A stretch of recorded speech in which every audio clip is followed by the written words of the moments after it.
একটা শিল্প গ্রুপের চেয়ারম্যান একটা রাষ্ট্রীয় গোয়েন্দা সংস্থার দপ্তরে বসে ডিকটেট করছে যে এটা করেন, এটা না করলে আপনার এটা হবে, আপনি কিন্তু বাসায় যেতে পারবেন না। আপনাদের কাছে এমন কি ম্যাজিক আছে, কি চেরাক আছে যে 90% বেশি থেরাপি হয়ে গেছে, সেই প্রতিষ্ঠানকে আপনি ঘুরে দাঁড়াবেন? আচ্ছা, প্রথমে ধন্যবাদ আপনাকে। না, চেয়ারম্যান সাহেবকে উনি উত্তর দিবেন, কিন্তু উনার তরফ থেকে actually I have been deputed two answer on his behalf. So উনার তরফ থেকে আমি উত্তরটা দিব। আমার মনে হয় যে আমি উত্তর দিলে আপনাদের প্রশ্নের উত্তরটা সব যথার্থভাবে আপনারা পাবেন এবং প্রসঙ্গটা অন্যদিকে যাবে না, প্রাসঙ্গিক থাকবে। ধন্যবাদ। আমি advocate Mahmudul Hasan. I have been deputed by the former board of the SIBL Bank. কারণ হচ্ছে এই লিগাল ম্যাটারগুলো যেহেতু আমি ডিল করছি, আমার উত্তরটা দেওয়াটাই যৌক্তিক হবে। আপনার প্রশ্নটা খুব সুন্দর যে 90% খেলাপি হয়েছে, সেখান থেকে আমরা কিভাবে ব্যাংকটাকে ঘুরে দাঁড়ানোর ব্যবস্থা করতে পারি। আসলে ইনফরমেশন একটু গলদ আছে। 90% না, বাংলাদেশ ব্যাংকের যেটা লাস্ট অডিট হয়েছিল, যে অডিটটা একিউআর, তারা একিউআর এর মাধ্যমে পুরো রিপোর্টটা এখন পর্যন্ত আপনাদের মাধ্যমে আমি দেশবাসীকে জানাতে চাই, একিউআরটা এখন পর্যন্ত পুরোপুরি ভাবে বাংলাদেশের মানুষের দেখার জন্য প্রকাশ করা হয়নি। তারা কিভাবে এই অডিটটা করেছে, কিসের ভিত্তিতে করেছে, কি কি ক্রাইটেরিয়া তারা ফুলফিল করেছিল, আমরা কিন্তু এখন পর্যন্ত জানি না। এটা হচ্ছে এক নাম্বার। দুই নাম্বার হচ্ছে ওইটার মাধ্যমে তারা যেটা বলেছে এসআইবিএল এর জন্য তারা 62% বলেছে, 90% তারা বলেনি। 90% ছিল সম্ভবত গ্লোবাল ইসলামী ব্যাংকের জন্য। এসআইবিএল এর জন্য সেটা ছিল 62%, but we are very much doubtful about that, যে আসলে 62%ও ছিল কিনা, কারণ আমাদের হিসাব মতে এটা 62% না। কিন্তু যেহেতু তারা পুরোপুরি রিপোর্টটা দেননি, আমরা আসলে এটাকে কাউন্টার করতে পারছি না, কিন্তু আমরা আদালতের মাধ্যমে ওনাদের কাছে এটা চাবো। Bangladesh bank can not withhold this specific document because on the basis of this document they are actually doing this merger process. এটা যদি আমরা না দেখতে পারি, আমরা এটাকে চ্যালেঞ্জ করতে যথার্থভাবে পারবো না এবং এটা যৌক্তিক হবে না। এটা হচ্ছে এক নাম্বার কথা। দুই নাম্বার কথা হচ্ছে যে আমাদের কাছে কি চেরাগ আছে বা কি হয়েছে। এখন দেখেন, 1995 সাল থেকে 2017 সাল পর্যন্ত ব্যাংকটা কিন্তু উদ্যোক্তা শেয়ার হোল্ডাররাই চালিয়েছে এবং ব্যাংকটার অবস্থা এতটাই ভালো ছিল যে 20% করে ক্যাশ ডিভিডেন্ড ওনারা পর 4 বছর দিয়েছেন। অ্যাট দ্যাট মোমেন্ট একটা শিল্প গ্রুপ, স্পেসিফিক শিল্প গ্রুপ, আমি নাম নিতে চাচ্ছি না, তারাই ব্যাংকটাকে জোরপূর্বক রাষ্ট্রীয় যন্ত্র ব্যবহার করে দখল করে। দখল করার রিজনটা এটাই ছিল যে ব্যাংকটা যথেষ্ট সফল ছিল এবং এই ব্যাংক থেকে অনেক কিছু বের করা যাবে। তো তারা সেটা করেছে, 7 বছর অনবরত করেছে। করার পরে যেটা হলো পট পরিবর্তন, এবং ফর ইউর কাইন্ড ইনফরমেশন, কাজগুলো করা হয়েছিল বাংলাদেশ ব্যাংকের সহায়তা নিয়েই। তদানীন্তন যে প্রশাসনটা ছিল বাংলাদেশ ব্যাংকে, they were very much actively involve with those looting, I would say, যে লুটিং এর সাথে তারা জড়িত ছিল এবং তারা সাহায্য করেছে।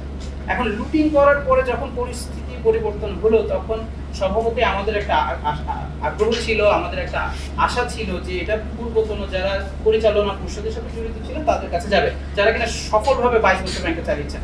কিন্তু বাংলাদেশ ব্যাংকের তদানীন্তন যিনি গভর্নর ছিলেন সদ্য সাবেক, তিনি এই কথাটাতে কোনো প্রকারেই সহায়তা তো ওনাদের করেনই নাই। উল্টা উনি যেটা করলেন যে ওনার পছন্দ মতো 4 জন স্বতন্ত্র পরিচালক সহ ওনাকে সহ 5 জনের একটা বোর্ড গঠন করে দিলেন, ওনাকে চেয়ারম্যান করা হলো না। অর্থাৎ ওনাকে পুরোপুরি সাইডলাইন করে দেওয়া হলো। এবং এই 4 জন ব্যক্তি যারা ছিলেন, তাদের মধ্যে একজন ইউনিভার্সিটি শিক্ষক ছিলেন, বাকিরা বিভিন্ন সময় ব্যাংকে চাকরি করেছেন, কিন্তু সরাসরি ব্যাংকের পরিচালনা পরিষদের দায়িত্ব পালনের কোনো অভিজ্ঞতা তাদের পূর্বে কখনোই ছিল না। পদ্মা সেতু, মেট্রো রেল এবং এলিভেটেড এক্সপ্রেসওয়ে নির্মাণের গর্বিত অংশীদার বসুন্ধরা সিমেন্ট। বস্তুত এই 4 জন বাংলাদেশ ব্যাংকের প্রেসক্রিপশনেই 1.5 বছর ব্যাংকে চালিয়েছেন। কোনো অবস্থাতেই শেয়ার হোল্ডার বা প্রাক্তন যারা পরিচালনার সাথে যুক্ত ছিলেন তাদের কোনো পরামর্শ বা কিছুই তারা গ্রহণ করেন নাই। তার কাছে আমাদের দালিলিক প্রমাণ আছে, আমাদের কাছে এই ঘটনার দালিলিক প্রমাণ আছে যে ওনারা ব্যাংকের স্বার্থ চিন্তা না করে শুধুমাত্র বাংলাদেশ ব্যাংকের প্রেসক্রিপশনে তদানীন্তন ওই 1.5 বছর ব্যাংকটা চালিয়েছেন। অ্যাট দ্যাট মোমেন্ট এই 1.5 বছরে বাংলাদেশ ব্যাংক 6,500 কোটি টাকা আর্থিক সহায়তা দিয়েছিল। আপনারা হয়তো জানেন। এখন আপনি বলতে পারেন যে 6,500 কোটি টাকা দিল, তাও আপনারা ঘুরে দাঁড়াতে পারলেন না, এখন বলছেন আপনারা ঘুরে দাঁড়াবেন, কিভাবে সম্ভব, তাই না? এখন এখানে একটা ক্যাচ আছে। সবাই কিন্তু সবসময় বলে যে শুভঙ্করের ফাঁকি, যে 6,500 কোটি টাকা দিল কিন্তু উইথ 10% ইন্টারেস্ট। এটা কিন্তু আপনারা জানেন না যে বাংলাদেশ ব্যাংক এটা দিয়েছিল উইথ 10% ইন্টারেস্ট। এবং দ্য মোস্ট আশ্চর্যজনক সবচেয়ে কথা যেটা, সেটা হচ্ছে যে এই 6,500 কোটি টাকা যখন ওনারা দিলেন, ব্যাংকটা কিন্তু এই এসআইবিএল এর স্পেসিফিক্যালি ইউটিলিটি বিল নেওয়ার খুবই বড় একটা নেটওয়ার্কিং ছিল। বাংলাদেশের মোস্ট অফ দ্য আপনার যে ইউটিলিটি বিল, পানির বিল বলেন, গ্যাসের বিল বলেন, বিদ্যুতের বিল বলেন, টেলিফোনের বিল বলেন, এটা এসআইবিএল কিন্তু কালেক্ট করতো। এগুলো চালু হলো নতুন করে। চালু হওয়ার সাথে সাথে বাংলাদেশ ব্যাংক কি করা শুরু করলো, প্রতিদিন যে টাকাটা ডিপোজিট হতো সেই টাকার থেকে 10% টাকা করে সাথে সাথে কেটে নিত। এগুলো কিন্তু আপনারা কেউ জানেন না, জানেন? মানুষকে কখনো জানানোও হয়নি, বাংলাদেশ ব্যাংকের তরফ থেকেও না, কারো তরফ থেকে না। এর ফলশ্রুতিতে যেটা হলো, ব্যাংকের যে লিকুইডিটিটা দরকার ওটা কখনো স্থিতিশীল হয়ই নাই, because every time Bangladesh bank প্রত্যেক দিনের হিসাব থেকে 10% করে তাদের ইন্টারেস্ট কেটে নেওয়া শুরু করলো। ব্যাংকটা ঘুরে দাঁড়ানোর কোনো সুযোগই পেল না। এবং এই ব্যাপারে তদানীন্তন যারা আপনার পরিচালনা পরিষদে যে 4 জন স্বতন্ত্র পরিচালক ছিলেন বাংলাদেশ ব্যাংকের নিয়োগকৃত, ওনারা কোনো স্টেপও নেন নাই, বক্তব্য দেন নাই, বা বাংলাদেশ ব্যাংকের সাথে আলোচনাও করেন নাই যে না এটা করলে ব্যাংকটা দাঁড়াতে পারবে না, লিকুইডিটি ক্রাইসিস থেকে যাবে। যে যা হওয়ার তাই হলো, বাংলাদেশ ব্যাংকের এই কর্মকাণ্ডের কারণে ব্যাংকটার লিকুইডিটি ক্রাইসিসে রয়ে গেল। 10% করে সুদ ওনারা কাটলেনি, at the end of the time ওনারা 6,500 কোটি টাকাও কেটে নিয়ে চলে গেলেন। এখন ব্যাংকের কোনো লিকুইডিটি নেই। লিকুইডিটি না থাকার কারণে আসলে এই যে 1.5 বছরের যে সমস্যাটা, এইটাকে গ্রাউন্ড করেই কিন্তু আপনার 5/11/2025 নভেম্বর মাসের 5 তারিখ 2025-এ বাংলাদেশ ব্যাংক ডিসিশন নিল এটাকে মার্জার প্রক্রিয়ার আওতায় আনবে অফিশিয়ালি। তার আগ পর্যন্ত কিন্তু ওনারা 1 বছর ধরে অনবরত মিডিয়ার সামনে আনঅফিশিয়ালি বলে দিয়েছেন যে আমরা এটা করবো, এটা করবো, এটা করবো। তাতে কি হচ্ছে, পাবলিক কনফিডেন্স চলে গিয়েছে কমপ্লিটলি। অফিশিয়ালি ওনারা এটা করলেন নভেম্বর মাসের 5 তারিখে 2025 সালে, এবং ওখানে ওনারা স্পেসিফিক রিজন দেখালেন যে যেহেতু আমরা 6,500 কোটি টাকা সহায়তা দিয়েছি এবং 1.5 বছর আপনারা ঘুরে দাঁড়াতে পারেননি, এর জন্য আমরা এটাকে মার্জার প্রক্রিয়ার আওতায় নিয়েছি। কারণ আমার একটা ছোট্ট প্রশ্ন আছে বাংলাদেশ ব্যাংকের কাছে, আপনাদের থ্রুতে আমি করবো, যে এই যে 1.5 বছর ব্যাংকটা চালালো, কে চালালো, আর এই ব্যর্থতার দায়টা কার? বাংলাদেশ ব্যাংক এই ব্যাংকটাকে আসলে বেসিক্যালি বাংলাদেশ ব্যাংকই চালিয়েছে তার প্রক্সিদের মাধ্যমে, চালিয়ে ব্যাংকটাকে তারা নিজেরাই নন ভায়াবল রেখেছে, রেখে ওইটাকে চুক্তি দেখিয়ে এখন ব্যাংকটাকে তারা মার্জ করছে। এই কথাগুলো আপনাদের সঙ্গে কেউ কখনো বলেনি। আমি অনেক প্রেস কনফারেন্স দেখেছি, বাংলাদেশ ব্যাংকের মুখপাত্রের বক্তব্য শুনেছি, ওনারা কখনো এগুলো ইচ্ছাকৃতভাবে অ্যাভয়েড করেন, ওনারা এসব কথাবার্তা ওনারা কখনো বলেন না। এবং আপনাদেরকে আরেকটা ছোট্ট ইনফরমেশন দিই, আপনারা হয়তো অনেকে অবগত আছেন, 2টা জিনিস আছে, যে 2টা জিনিস সবসময় প্রত্যেকটা কমার্শিয়াল ব্যাংকে, তফসিলি ব্যাংকে মেনটেন করতে হয়। প্রতিদিনের হিসাব রাখতে হয়, সপ্তাহের হিসাব বাংলাদেশ ব্যাংকে দিতে হয়। সেটা হচ্ছে আপনার 2টা রেশিও, যেটা কিনা না থাকলে ব্যাংক চলতেই পারবে না। একটা হচ্ছে সিআরআর, ক্যাশ রিজার্ভ রেশিও, আর একটা হচ্ছে এসএলআর, স্ট্যাটুটরি লিকুইডিটি রেশিও। এই 2টা রেশিও মেনটেন করতে হয় সম্মিলিতভাবে। একটা ইসলামী ব্যাংকের ক্ষেত্রে, যে কোনো ইসলামী ব্যাংকের ক্ষেত্রে এই রেশিওটা হতে হয় 11%, আর অন্যান্য কমার্শিয়াল ব্যাংকের ক্ষেত্রে 13%-এর মতো রাখতে হয়। এগুলো কেন রাখতে হয় জানেন? প্রতিদিন যে লিকুইডিটিটা দরকার হয় ব্যাংকের, আমানতদারকে টাকা দেওয়া, বিভিন্ন আপনার ডিমান্ড ফুলফিল করার জন্য, তা যাতে স্টেবল থাকে। এখন এসআইবিএল এর আমার যতটুকু জানা আছে অন এন্ড অফ 30,000 কোটি টাকার মতো আমানত আছে। সেই ক্ষেত্রে যদি আমরা বিচার করি, প্রায় 3300 কোটি টাকা তাকে লিকুইডিটি রাখতে হবে every day to fulfil the demand of the ডিপোজিটার্স।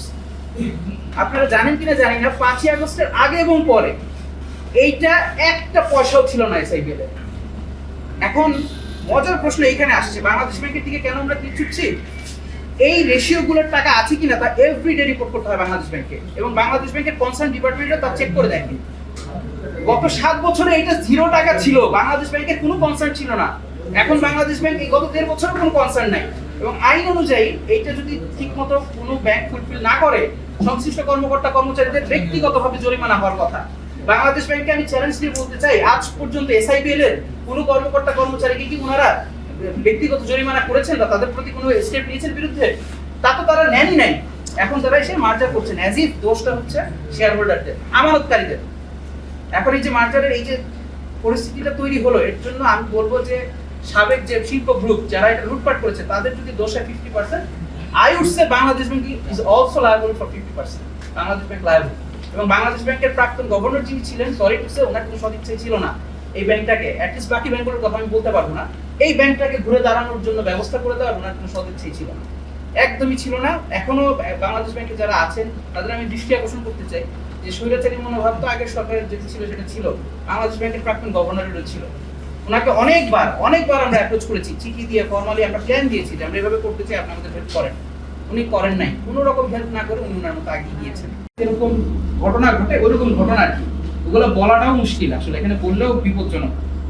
ওনাদেরকে ওইভাবে ধরে রেখে, ওনার বয়স তখনও ছিল ধরেন 75 বছর 70 বছরের মতো, ওনাকে ধরে রেখে ওনাকে বসিয়ে রেখে বসে এখানে সাইন করেন। এখানে যদি সাইন না করেন কি হবে আপনি জানেন, এক একজনকে এক একটা রুমে বসানো ছিল ওনারা, ঠিক আছে? এবং ওনারা যদি বের হয়ে এসে প্রেস কনফারেন্স করতেন, আপনারা তো জানেন 6,000 লোক গুম হয়েছে, আরেকজন লোক গুম হলে কিছু যায় আসতো না। মানে পরিস্থিতিটা এত খারাপ ছিল। একটা শিল্প গ্রুপের চেয়ারম্যান একটা রাষ্ট্রীয় গোয়েন্দা সংস্থার দপ্তরে বসে ডিকটেট করছে যে এটা করেন, এটা না করলে আপনার এটা হবে, আপনি কিন্তু বাসায় যেতে পারবেন না। এই ধরনের কথাবার্তাগুলো যখন এরা শুনে, বা এরকম বয়স্ক মানুষরা শুনে, উনি একজন বীর মুক্তিযোদ্ধা, ওনার সাথে ওনার জুনিয়র অফিসাররা তখন ওইখানে অনেক ধরনের অশ্লীল কথাবার্তা বলেছেন। এগুলো আসলে প্রেস কনফারেন্স আমরা বলতে চাইনি, ঠিক আছে? কিন্তু আপনি যদি প্রশ্নটা করলেন এরপরে 7টা বছর ছিল, 7টা বছরে কিন্তু এই ধরনের ঘটনার সম্মুখীন অনেকে হয়েছেন। কয়জন প্রেস কনফারেন্স করতে পেরেছেন? আর ওনাদের মতো জায়গায় যারা থাকেন তারাই বা কয়জন পারেন? ঠিক আছে না? তো অসহায়ত্বের জায়গা থেকে আসলে ওনারা কিছু বলতে পারেননি। আমার এগুলো শুনলে খারাপ লাগে যে বাংলাদেশে এই ঘটনাগুলো ঘটেছে।